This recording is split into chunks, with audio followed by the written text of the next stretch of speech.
He had been walking for days, it seemed. His wetsuit hung tiredly from his gaunt body, and once again he smothered the pangs of hunger assaulting his stomach. Noticing a speck at the end of the long, winding road, his heartbeat accelerated. Was this home? He pushed his old bones to walk a little faster. Maybe he would be home soon. As he got closer and closer to the end of the road, the speck began to take on a definite form, and with a laden heart, he realized that a shack was the only thing that stood out among the blur of green. On reaching the tiny shack, obviously abandoned since it was overwhelmed by clinging green vines, he suddenly felt tired. All his strength seemed to be sapped away by an unseen force, and he lowered his tired form on the grassy ground. And that's where we get the picture, right? That's the picture. Nice. Cradling his legs to his chest, he rocked back and forth, trying to draw some comfort from the soothing movement. That was the way Susan found him.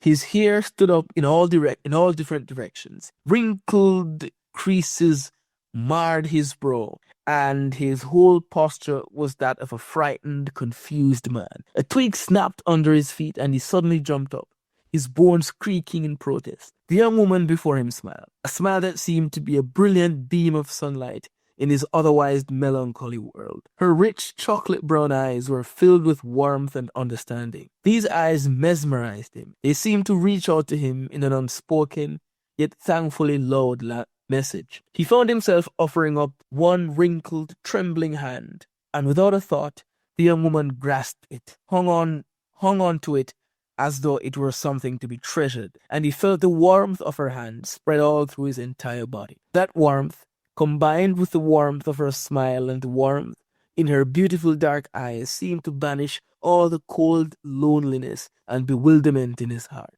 Susan found her eyes welling up with tears and tried her best to remain standing. This time he had been gone for so many days, and it seemed like a miracle that he was alive. "Home?" he asked, his voice sounding as trusting as and as innocent as that of a child. "Yes, home, Grandpa," she reassured him, and she led him slowly out into the road where her car was parked. His bearded face split into a grin as he spotted her car. He was so very thankful that he did not have to walk again. He was completely fed up of walking. As Susan saw his grateful smile, she once again cursed the disease that had robbed her grandfather of all his intelligence, vitality, and his control of life itself, leaving in its wake this scared, confused shell of an old man.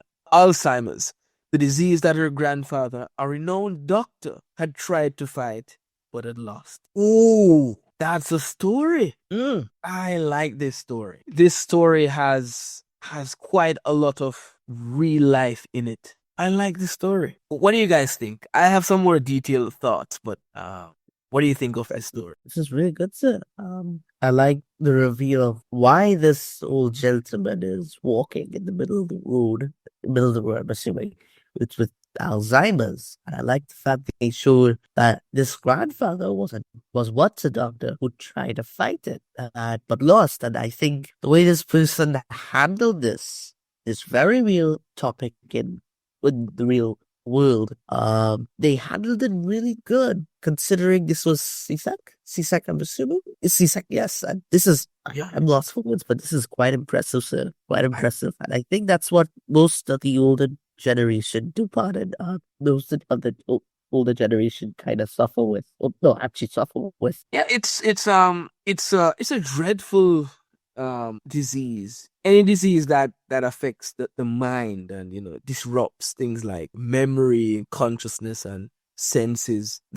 It's like a disease that's erasing you while you're alive. You're being erased bit by bit, right? And so the families of the victims of Alzheimer's, they're also victims, the family members, because they now have to watch someone who they know as vibrant and intelligent and funny and life-loving. They have to watch that person kind of descend into something they're not. And that is not something that anyone would want to be on either end of, right? So the fact that the student could package this experience into a short story, and this is truly a short one. This is seems like a word limit kind of story. And the student was able to package that, focus on the experience of it from both perspectives, from the person with the disease and also from, the daughter relieved that her, she's found the grandfather again, sent the frustration. It's not the first time this would have happened. And then at the end, for me, the most effective part of this story is, as you mentioned, Varys, to reveal that this wasn't even a regular old man. This man was a doctor. So the point is, like, no one is safe from this. Like, no one is immune. Even the very doctors, right? If you're a doctor, come on, you're a sensible person. You're intelligent. And ironically, a doctor fighting Alzheimer's. We don't know if the doctor was just fighting his case of it or was, fighting the disease on a whole, research-wise. But either way, this doctor has basically lost his whole self due to this disease. So this story might even be a good introduction to what Alzheimer's is. Let's say a marker who doesn't know anything about this disease reads this story. That marker would get an experience that they would remember. Very effective story. Very effective story. The ending seems similar to what we studied in English before, Nancy, where death is the great equalizer. So this, in a sense, Alzheimer's is like the great equalizer. Really good story written by Lianna Baboolal. Yeah. TNT again, topping the charts. 2004. That's the year before I started high school. Yeah, and all this greatness was happening before I even knew what greatness was. Yes. And me and my dialogue. I like that dialogue made its way into this story. So this story doesn't lack anything. It's a perfect story. It has its own type of action. Really good narration. The description in this story is quite good. The wetsuit hung tiredly from his gaunt body. What? Are you kidding me? Are you gonna tell me that a 15-year-old sat down and wrote this sentence? Nah. This person cheated. They used ChatGPT in 2004. Yeah? His wetsuit hung tiredly. So the suit is being personified. But of course, he's the tired one. And the suit is tired because he would have been wearing the same suit for so many days. Maybe weeks. Gaunt body? Smothered by the pangs of hunger? Come on now. You can't read this story and not give it story of the year. Really good story. So please steal a lot from these stories.